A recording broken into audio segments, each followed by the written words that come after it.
So we're here with Josh in Amsterdam. Josh, how are you finding this whole Eurovision experience? It's been brilliant, to be honest with you. I've only been here about an hour and a bit, but I'm already enjoying it. And how are you feeling about performing tonight? Do you just want to get onto the stage? Yeah, great. Yeah, I mean, it's the debut performance, if that sounds good to me today. So I'm hoping it's going to go well, but I'm sure. Now we've heard two versions of the song. We've heard the selection version, and we've heard a second version. Yeah. How is the version you're going to perform tonight different?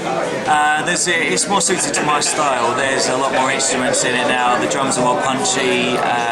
It's actually raised up a semitone as well, so it's a bit harder for me to sing. But no, I think everyone is going to like it. I personally think it's great. And what is your kind of style? Because a lot of people won't have heard of you before Eurovision. Yeah. So I mean, how would you describe yourself? I started singing swing when I was 16, and that's what I've generally stuck to. It's been my career, as it were. So I think I'm willing to give anything a try, and I think this is a great way to break out into a different style. And if I can mix the two together, then great. How did the Eurovision selection come around? It's a funny story, actually. I was shopping in Lakeside, and basically I got the phone call from my agent, and I kind of had to hide behind the coats to try and contain myself. But no, everyone thought I was shouting, and everyone sort of thought I was going a bit mad. But no, so then I got the phone call and I went along to the auditions, and Pete Waterman decided to turn up, which was really surreal. And then I got through the audition process, and then I was on the show, and there was obviously 6 acts, and then whittled down to 3, and I was lucky enough to be selected by the UK. How did it feel when Graham Norton said you'd won? To be honest with you, I thought he said the next person to not go through.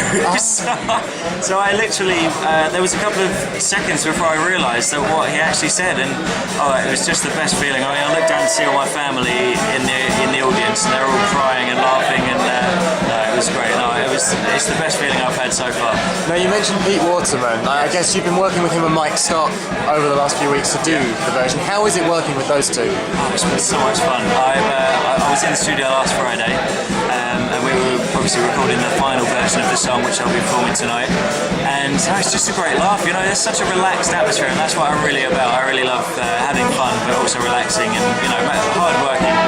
Just making sure that everything is just fun. So no, they're great guys to work with. I'm really having a good time. Now, are you the type of performer that gets nervous before you go on stage, or is it the awe of the occasion that drives you on? I think sometimes I do get a little bit nervous, but I mean that is natural, and I think I use the adrenaline to hopefully push my performance.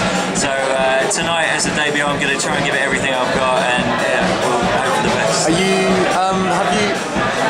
Have you got any of the choreography yet for Oslo? Have you started working on that yet? To be honest, I'm going to leave the dancing to the dancers to give the best vocal performance I can, but I will be doing some moving, but I think it's not